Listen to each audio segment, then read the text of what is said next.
Now, it's one of the biggest sources of anxiety when I'm with clients on workshops. Paralysis by analysis takes over, and sometimes too afraid to take a photograph because the composition's not right. And I think over the passage of time, when the light's changing quick, we miss the shot that we intended to take in the first place because the rules aren't right. The rule of thirds isn't there, the leading lines aren't there, the S-curve's not there. Can't work out the koru or the spiral. Can't work out diagonal lines in the frame. Can't work out competing demands. So my advice, and the way I apply my photography, is keep it simple. If you want to take the light that's on the hill up here in the distance, and the light's on the hill, and that's the thing that got you to stop the car, caught your attention, zoom in it and take the shot. This video, I've actually been putting this off for some time because the content's a little bit challenging, possibly a little bit confronting and different. Shot more in a fly-in-the-wall documentary style, this doesn't mean to say that I've absolutely nailed the content here and I am 100% right. This is just my opinion.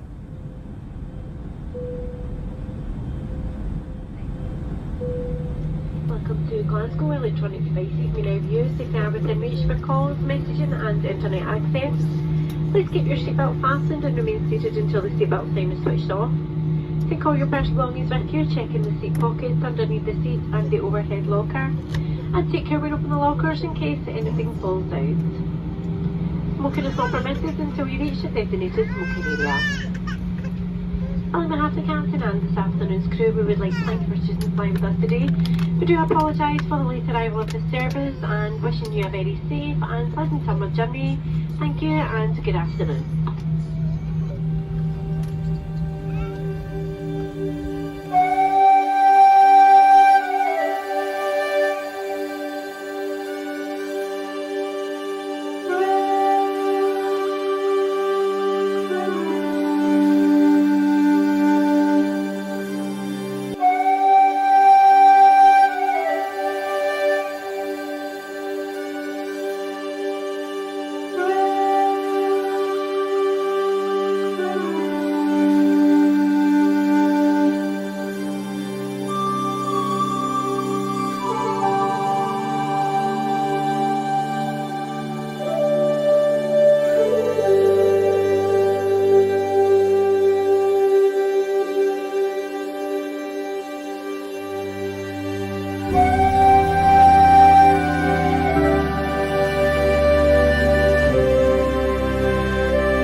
Welcome to Alba, welcome to Scotland.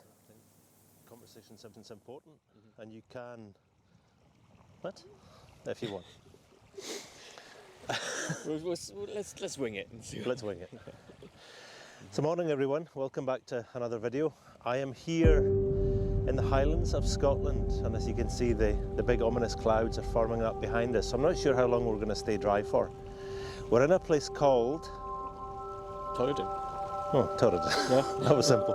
Torridon in the Highlands, and I'm here today with Sam Bose, who's also got a channel here on YouTube as well. And we're going to shoot a quick video today. We're actually joined by Tom from Northumberland, and who's driven 10 hours to come and be with us today, and also Andrew from Wick, which is up in the north coast of Scotland. He's driven 7 hours to get here too. And we're going to do a little shoot both here in and around the area, and we're going to eventually try and get to Skye, maybe up to the Old Man of Storr or something later on this afternoon. But this video, I don't know, I want to challenge the norm with this video, and it's me expressing my thoughts, I guess, that I don't think that composition's that important.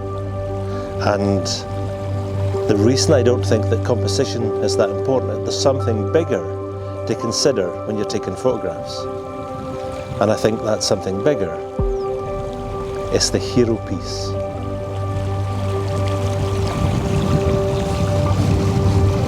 Cut. Yep, done. No, you're all good. We'll maybe say something on the way back or something. Because I'll maybe come back to you and just ask you a question. I'll maybe just ask you a question. Now, these vlogs are hard enough to shoot at the best of times, but today, Scotland has reminded me about the Scottish weather, where we're all getting soaked, getting in each other's way, whilst trying to look after and help one another, whilst trying to keep the camera gear dry with varying degrees of success, as the water level rises, making the islands that we're hopping between get smaller and further apart. So in that intro there, we talked about, or I mentioned the fact that I didn't think compositions were that important. As a photographer, what's your thoughts on that? I think that when it comes to composition, there's a couple of things to bear in mind. I think sometimes it's useful, first of all, as a beginner photographer, I think that it's useful to understand things like rules of composition and things like that, which are fairly simple things to get your head around, to be honest. They're not complicated, but it's nice to have a grounding and an understanding of that. Yep. And from that, once you know the base rules, you know then when to use them and not to become too transfixed on them, because if you become too transfixed on them, they can become almost a hurdle, where you might end up trying to create images which adhere to these rules without actually focusing on the picture. Yeah. And that can be detrimental. So it's nice to have a good understanding of what the rules are, so that you know what they are and you know how to base, you know if something does work, why it works, but at the same time not to be shackled by them. And I think as one of the things that you were discussing is that a photograph needs to have a subject at the time, and not to let the subject lose out as a result of trying to conform to compositional rules. So I kind of, I'm sort of two ways on it. It's good to know what works in terms of rules of composition, but also not for that to become a hurdle. Yeah, that's right. Yeah. Oh, it's interesting, and I think the dialogue that might come up as part of this video might be quite interesting, because it might actually polarise people. Because it's one of the things that does cripple people on workshops. Yeah. Well, here actually is a good example, I think, of this particular location. You still see the camera? Oh, no. I don't think we can see the camera anymore. That's a good one. Maybe put that in a blooper roll or something. So actually, I'd say this location is quite a good example of that, because there is a very obvious and well shot composition here, where you have the grasses in the foreground and the mountain in the background. You're talking this mountain here, right? This mountain here. Yeah. And this is I guess one of those classic Scottish Highland shots which people come and take. But on a day like today, for instance, I would say that shot's not going to work too well, because the mountain's not clear enough. Yeah. It's a bit too grey. So, which is why not that I've taken any photos yet, but it's why I've whacked the telephoto on. Yeah. Is because I'm just going to ignore that normal composition, because the conditions aren't right for it.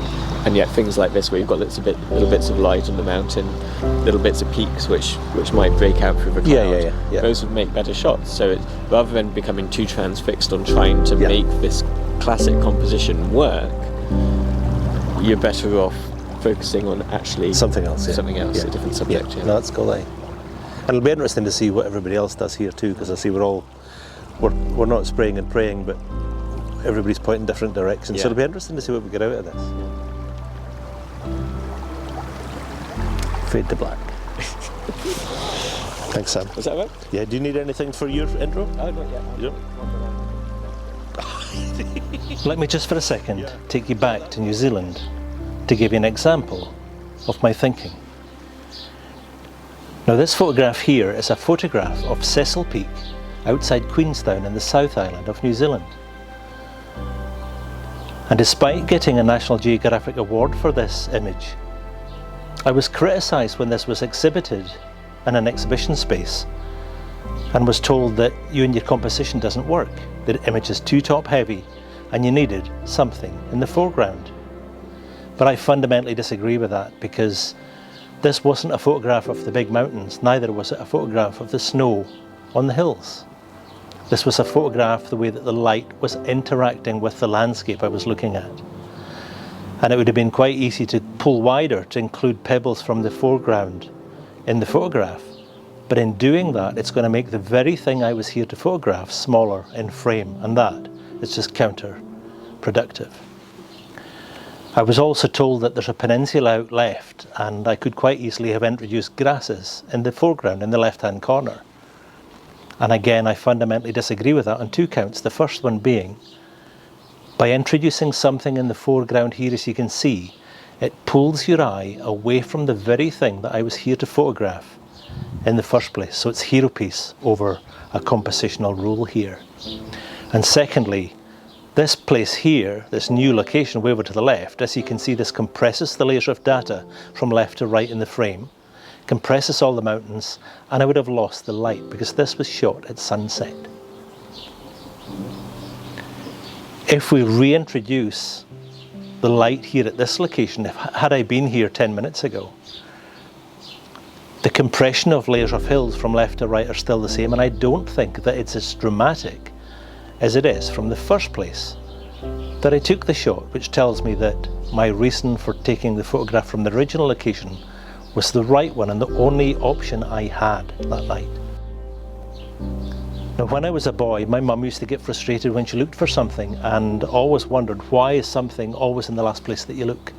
Why is the last place I look the place that I find something? And I used to laugh as a young boy and say, well, surely that's because when you find something, you stop looking. And whatever you're looking for is always in the last place that you look. Because when you find it, you stop looking, right? And I would apply the same rule to composition or your frame. There's invariably always a better photograph somewhere. But when you're happy that you've found something that you want to shoot, zoom in and you take the shot and you stop looking for something better and better and better. Back to Scotland. So what we've got to play with here is some quite, you can't really see them here on camera, but some dark clouds, quite ominous clouds that are making their way to us. And we've got some lovely headlands over here with grasses in the water and the stand of trees in the peninsula. In behind the peninsula though, we've got a big mountain in the background here. Don't know what it's called. And it's partly shrouded in cloud, as you can see. But in the foreground, we've actually got some grasses that are moving around and a little bit of wind and the water. But if we slow this down, the grasses will soften off and will flatten off the water.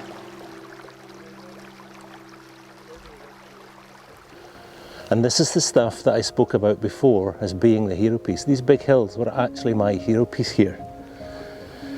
And the hero piece has got to take prevalence over other parts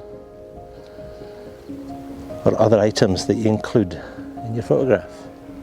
So as well as the big mountains, it was these trees now catching quite a bit of light.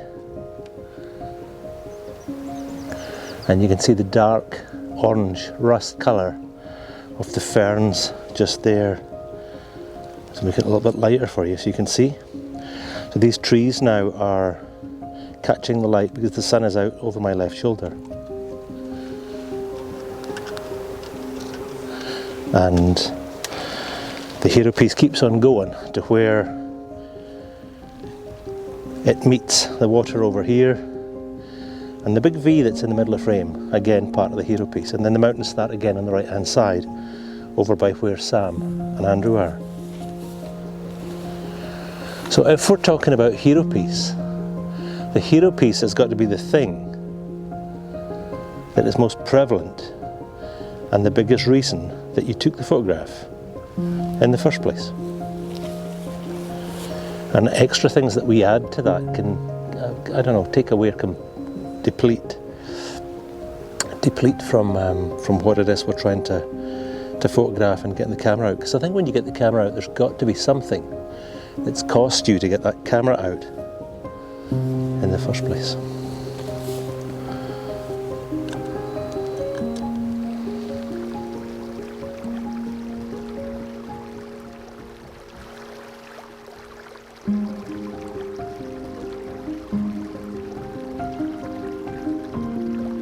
So with that photograph that I took here, because my bag is full of rain, goodness me.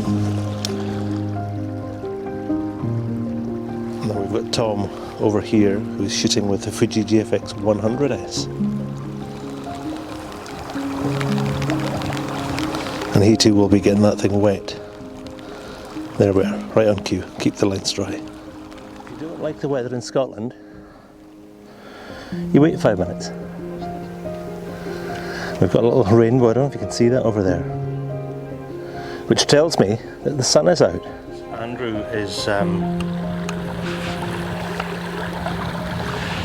is taking a photograph here of the highlighted light. It's now falling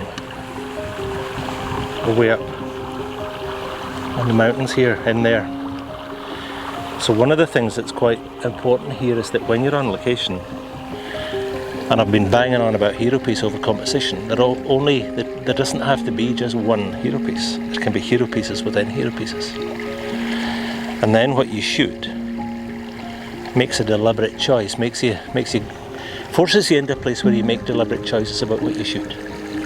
So it's interesting here with Andrew with his GFX 50 has elected to put the big lens on and shoot stuff that he wasn't looking at a few minutes ago because things have changed. So the thing then with photography is light is always changing, and it's changed again. It's changed again, it's moved. Some beautiful light now, look at this. It's just been raining, so the rocks are still wet, so they're glistening now in the sun. That's pretty cool.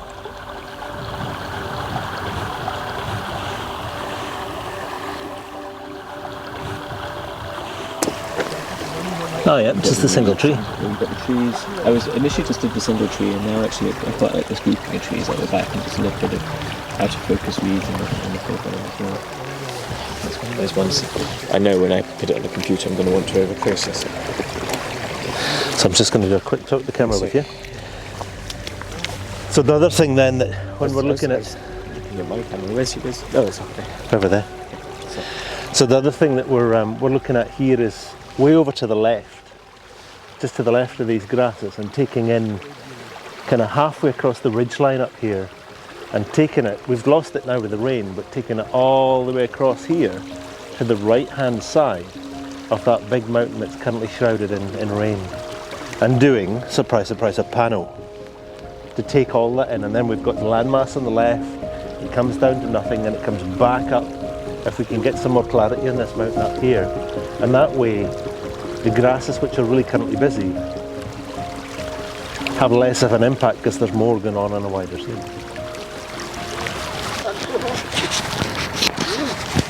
You realise the people doing panos all the time now. Oh really? It's your fault. We've just been talking about it. Even here, I'm pano. Yeah, I can blame you for that too.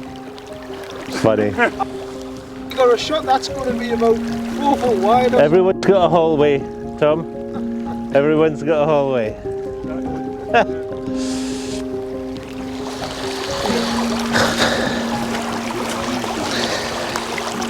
So the rain has just cleared up a little bit.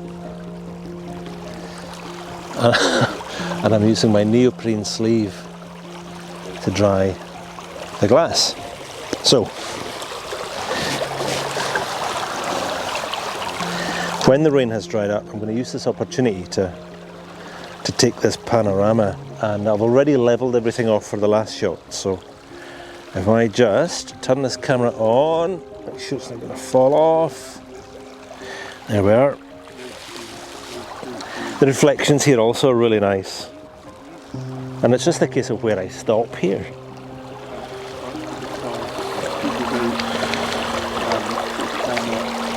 So there's a slope on the left hand side here that I'm gonna start at.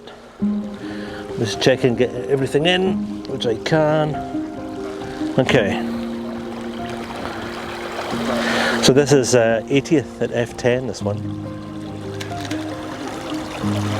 There's one. 2. I'm going to start that again actually. It's actually a little bit bright, so the light's changing all the time here. What's that? Yeah, see that? So I'll make it darker, so I'm picking up the darkness in the sky, which is still up there, so there's 1. And if I underexpose this, I can always lift the shadows, as I've done before. There's 2. It's looking really nice actually. 3, so we've got some lovely highlights right in the middle of the valley now. So we've got real dynamics between the highlights in the V and the dark clouds above, which is reflecting in the water here. And because I'm shooting in RAW, I'll be able to recover any highlights that do appear to be clipping on the back of the camera. You could just keep going and going and going. So I'll show you what I've taken.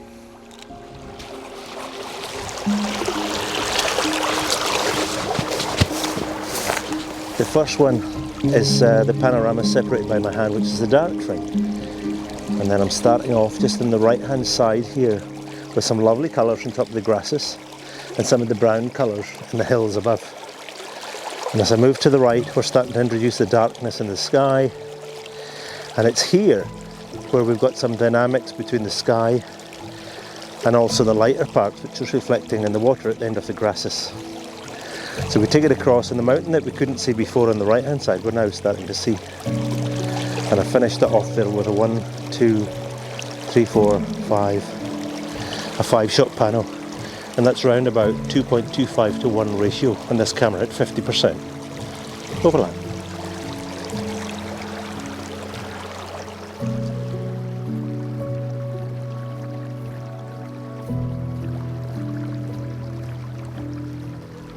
So with that shot that we just had a look at there, Tom, as we saw in the photograph there before, some lovely lines of white in the foreground, and although it's upset the balance between what we were here to shoot, the mountains in the background,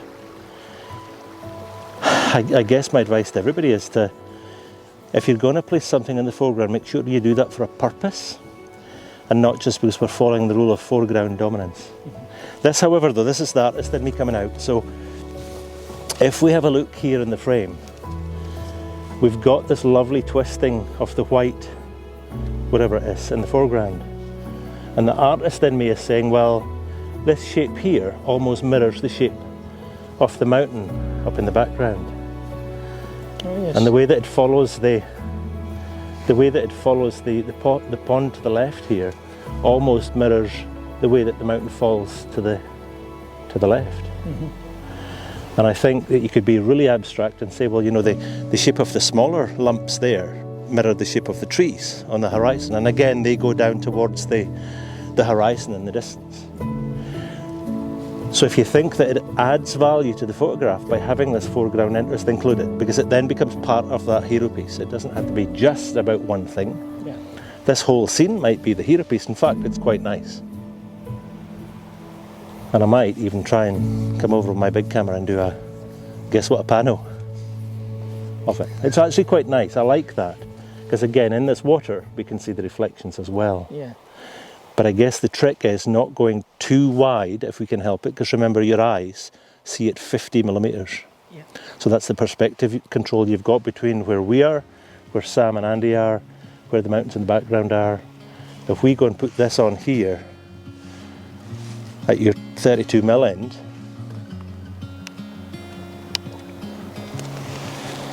you can see here that you can see there that the mountains way in the distance look quite big to the eye. Yeah. But at 32mm, which is about 24mm on a full frame camera, yeah, they're absolutely tiny. Just chucking them away. They're absolutely tiny. Yeah. Yeah. So it's important that we don't start getting into the habit of putting stuff in the foreground at the cost of what we're here to shoot. Yeah. That's kind of what I'm saying. Now I know there's a bit of an industry standard with foreground interest being a really popular medium. And in fact, I have some friends who are full-time professionals who shoot this way. Now this isn't to say that they're misguided or wrong, but merely that I don't subscribe to this style of shooting for the reasons that I've already talked about here. This is, however, a photograph I did take, and I can hear you call me a hypocrite, saying that's a foreground interest image, Ewan. It is, but the hero piece here wasn't the volcanic island in the background, nor the lovely colours in the sky, but the igneous rock in the foreground. And I shot this with the GFX 100, and I was drawn to the way that the light was bouncing off this black rock. And I also knew that the GFX 100 would pick up all this juicy detail, light and colour on the rock. So I centred this in the foreground as my hero piece and left the out of focus island in the back third as a reference to why the rock was there in the first place, telling a completely different narrative. Had this been the photo of the island in the background with a big rock in the foreground, just simply follow compositional rules. Now, a point I actually forgot to mention yesterday, and I think it's quite an important one to the point I'm trying to make in this video, is asking the question whether you've ever driven along a road and stopped the car and got out or gone back to see why you've stopped the car, because you've seen something as a photographer that's caught your eye. And this comes back to the wider implications of when you pull the camera out and you're pointing your camera down on something, asking yourself the question about what did I just see? And what is it within this scene that's caught my attention? Now, I've just driven past what's probably a 12th century castle ruin as I'm driving north. And the obvious choice here when I've driven around the corner might be it's the castle, and it's the beach, and it's the loch behind it, and it's the hills in the distance. But upon further analysis of the scene, it's not actually the castle. I'm not oblivious to the castles just over here. But the thing that actually caught my eye is actually the light on the hills, away off in the distance here. So there's hills and there's gnarly cliffs, which was catching the light, and that is now my hero piece. So if that's my hero piece here, there's no point including the castle, which wasn't the thing that actually caught my attention. Now, believe it or not, these are actually the hills catching the light that actually caught my eye from the car. And the light's not as strong now as it was when I came around the corner. But that's the thing that got me to stop. And the one thing that's quite important here is there's plenty of opportunities to be adding foreground interest here, like this wall, or indeed this peninsula halfway out. But if I start introducing these elements of the landscape which didn't catch my eye, I'm actually detracting away from the thing that did. Now, the obvious shot might have been the castle in the foreground, the beach, then the walls, then the lake, and these peninsulas, and then the landscape in the background. But that was the thing that caught my eye. Now, one of the points I want to try and make here is that we need to determine really quickly what our priorities are within any photograph. And when we're determining our priorities within any photograph and what's within the frame here that we're seeing, we need to ensure that we include what we want to include, but be brave enough to exclude stuff as well. And I think that if we take the approach of, and this is the whole point of this video, is if we take the approach of the hero piece over strict composition, then we might get to the point of why we're taking that photograph in the first place quicker. Now, it's one of the biggest sources of anxiety when I'm with clients on workshops. Paralysis by analysis takes over, and sometimes too afraid to take a photograph because the composition's not right. And I think over the passage of time, when the light's changing quick, we miss the shot that we intended to take in the first place because the rules aren't right. The rule of thirds isn't there, the leading lines aren't there, the S-curve's not there. Can't work out the koru or the spiral. Can't work out diagonal lines in the frame.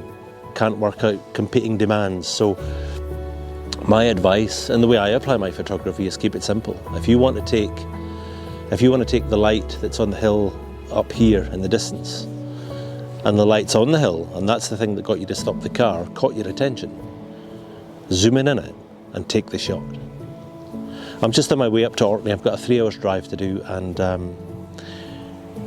2-hour boat journey across to get back home, and I'm really looking forward to this. It's been a while since I was home. So no time like the present to get in the car and do the drive, make sure I don't miss the boat. Now it's time finally for these photos.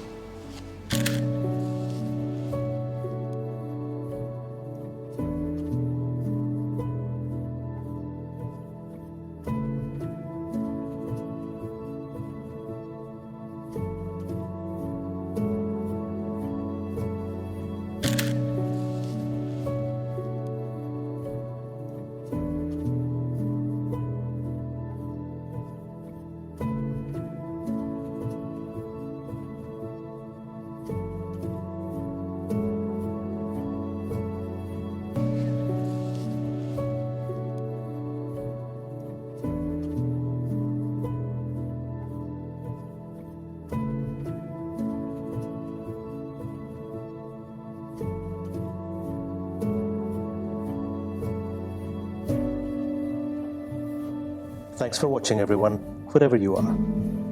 Now, more from Scotland very soon. While you keep shooting, have fun, take care, you have a good week. Until then, cheerio.